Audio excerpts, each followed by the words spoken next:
আসসালামু আলাইকুম রহমতুল্লাহ। রাজবাড়ী ২ নির্বাচনী অঞ্চলে একটি দাখিল মাদ্রাসার সুপারিনটেনডেন্ট এবং সহকারী শিক্ষক একই নামের ২ জন এমপি পদপ্রার্থী হিসাবে নির্বাচনে লড়ে যাচ্ছেন।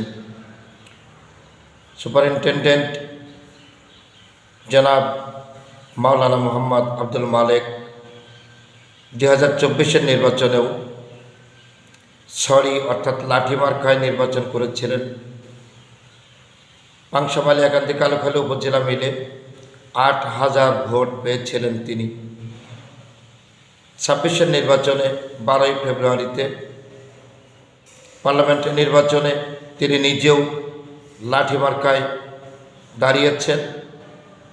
একই প্রতিষ্ঠানের সহকারী শিক্ষক মাওলানা আব্দুল মালেক পাখা মার্কার প্রার্থী হয়ে লড়ছেন রাজবাড়ী ২ নির্বাচনী।